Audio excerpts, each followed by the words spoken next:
안녕하세요. 오늘은 미래를 이끌 청년 과학 인재 문제, 이걸 어떻게 확보할 것인가. 특히 정부, 기업, 그리고 비영리 기관의 그 전략적 협력, 이 부분에 좀 초점을 맞춰서 보내주신 자료들을 깊이 한번 살펴보겠습니다. 네. 특히 미국 인텔하고 과학대중화협회, SSP라고 하죠.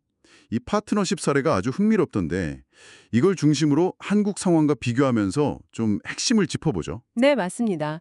그 핵심은 역시 말씀하신 전략적 협력에 있는 것 같아요.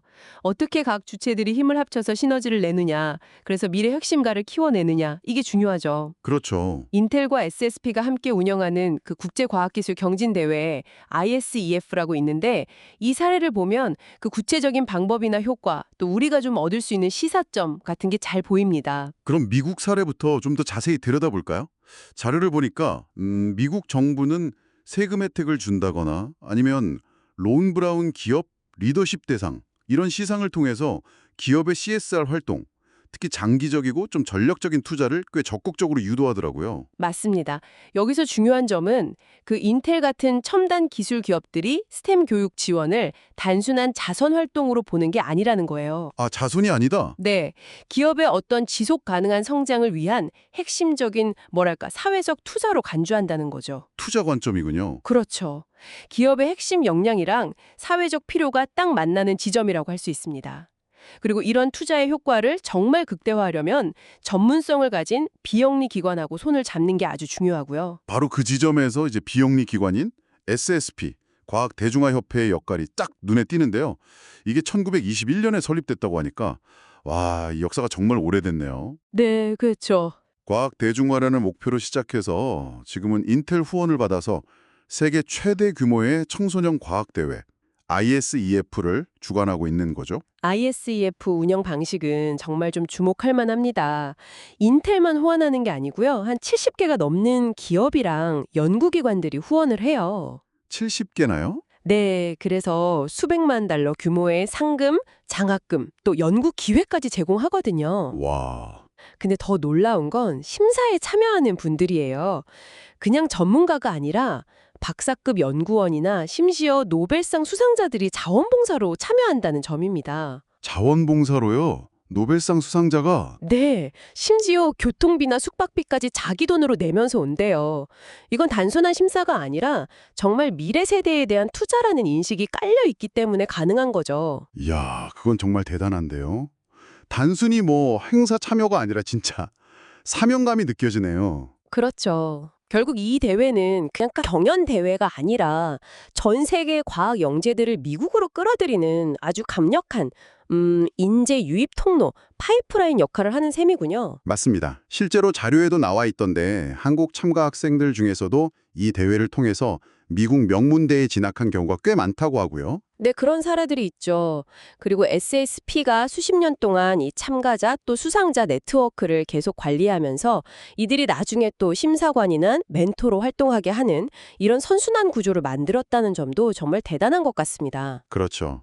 그게 바로 장기적인 안목으로 인재 생태계를 만드는 방식인 거죠. 자, 그런데 반면에 자료에서 분석한 한국의 상황은 어떤가요? 좀 비교가 될 텐데요. 네, 한국 상황을 보면 기업들의 사회공헌 지출액 자체는 사실 엄청 커졌어요.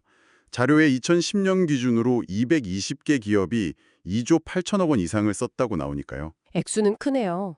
네, 액수는 상당한데 문제는 이게 미국 사례처럼 기업의 어떤 핵심 전략과 긴밀하게 연결되어 있느냐, 혹은 SSP 같은 전문적인 비영리 기관과의 협력을 통해서 체계적으로 인재를 발굴하고 육성하는 시스템이 있느냐 하면 그건 아직 좀 초기 단계로 보인다는 거죠.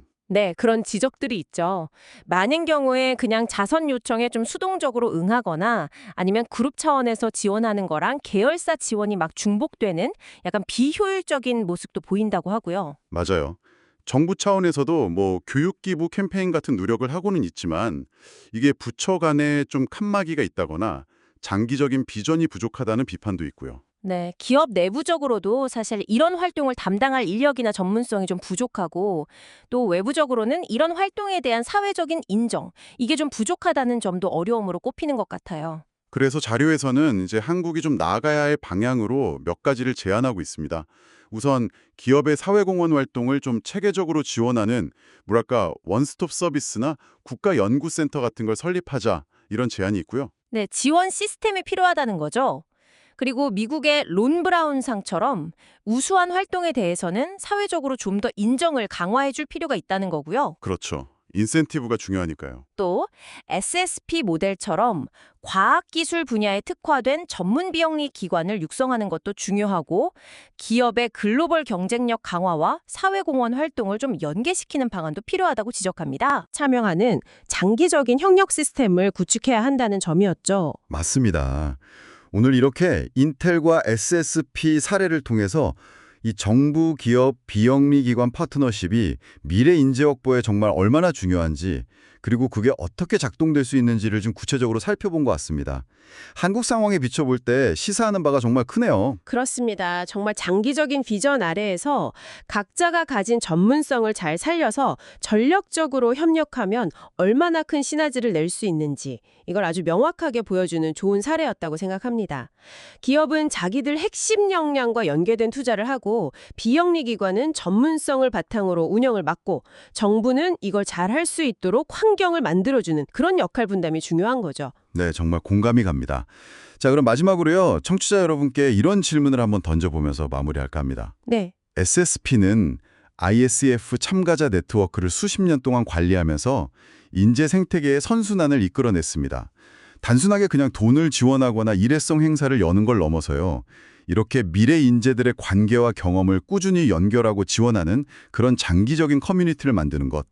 이것이 혁신과 성장을 위해서 우리 사회에 과연 어떤 의미를 가질 수 있을까요? 한번 좀 생각해 보시면 좋겠습니다.